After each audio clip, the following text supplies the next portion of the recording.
News greater పరిధిలో హైడ్రా దూకుడు సాగుతోంది. మల్కాజ్గిరి నియోజకవర్గంలో పాక్ ఆక్రమణపై హైడ్రా అధికారులు కొరడా జుల్పిస్తూ ఉన్నారు. డిఫెన్స్ కాలనీలో సర్వే నెంబర్ 218/1లో పార్క్ ఆక్రమించారని ఫిర్యాదుతో కూల్చివేతలు చేపట్టారు. అక్కడ డిఫెన్స్ కాలనీ హౌసింగ్ సొసైటీ సభ్యుడు శివయ్య, రాబిన్ జేమ్స్ పార్క్ కబ్జా చేశారని పోలీసులకు ఫిర్యాదు అందిన దానికి సంబంధించి పార్క్ ఆక్రమించి కట్టిన షెడ్స్ అన్ని కూడా జిహెచ్ఎంసీ సిబ్బంది సాయంతో హైడ్రా అధికారులు కూల్చివేశారు.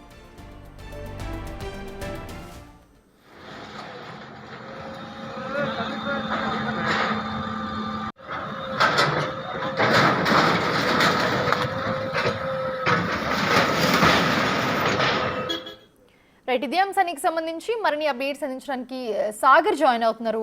సాగర్, ఎక్కడ ఆక్రమణ జరిగినా కూడా వెంటనే అక్కడ హైడ్రా వచ్చి వాలిపోతుంది. సో ఇప్పుడు మనం చూస్తున్నాము పార్క్ కబ్జా చేశారు అక్కడ. సో అది మొత్తం కూల్ చేసి క్లియర్ చేశారు హైడ్రా. సో ఒక పక్కా కార్యాచరణతో ముందుకెళ్తుందని చెప్పుకోవచ్చు హైడ్రా.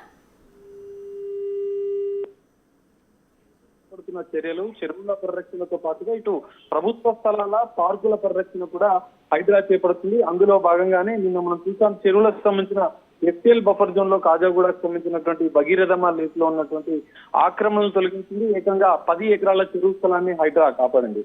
దీంతో పాటుగా మల్కాజ్గిరి ఈ రోజు ఉదయం నుంచి మల్కాజ్గిరి నియోజకవర్గంలో ఉన్నటువంటి నేరెడ్మెట్ డిఫెన్స్ కాలనీలో సర్వే నెంబర్ 218లో పార్కు ఆక్రమించారని చెప్పి స్థానిక సొసైటీ సభ్యులే శివయ్య అనే వ్యక్తి ఫిర్యాదు మేరకు ఈ డిఫెన్స్ కాలనీకి సంబంధించినటువంటి ఏదైతే పార్కు స్థలంలో అక్రమంగా ఏదైతే కట్టిన షెడ్లను జిహెచ్ఎంసీ సహాయంతో జిహెచ్ఎంసీ అధికార సమన్వయంతో హైడ్రా కూల్చివేసిన పరిస్థితి.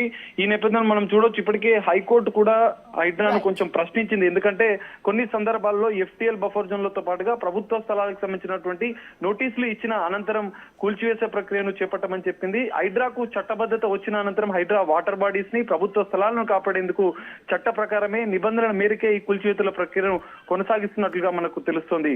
Mounisha, right, thanks for the update Sagar.